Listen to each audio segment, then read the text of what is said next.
un'atmosfera da brividi qui al Pavazza di Terrasini. Lo Sciacca ha un vantaggio minimo, prezioso. Il Partinico Daci invece non ha nulla da perdere, non ha alternative, deve vincere oggi qui sul manto di casa. Pallone che arriva dalle parti del centrocampo, il primo tiro con la risposta subito di Elesai. Finale. Va lontanissimo a cercare proprio Iezzi che mette la sfera al centro, salvata praticamente sulla linea.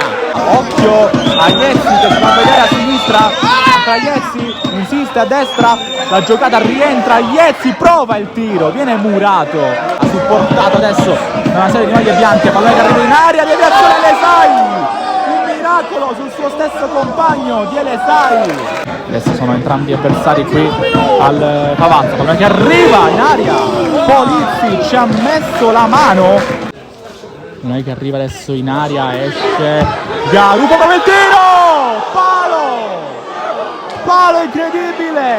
Ora si va a inclinare dalle parti blu, va a cercare Iezzi che arriva sul pallone al centro, la chiusura sulla linea, traversa poi di Mendes, incredibile la traversa del giocatore con la maglia numero 9 che può suonare la carica. Raimondi va a destra, Iezzi è solo ed è in posizione regolare, Iezzi in aria, ancora Iezzi si allunga il pallone, stavolta gira Garufo, prova a cercare Mangiaracini, Tirone può arrivare su questo pallone, ancora Mangiaracini in aria,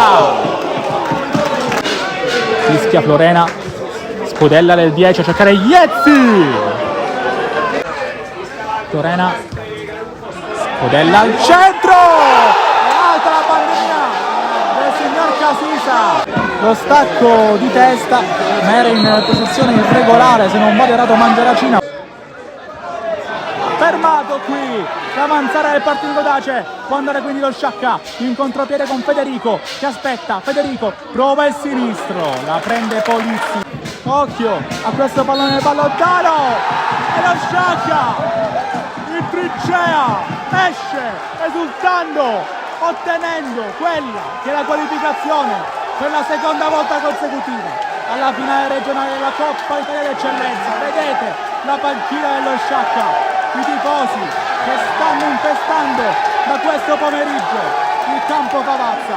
Lo Sciacca ottiene l'accesso per il secondo anno consecutivo alla fase più bella di questo torneo, la finale.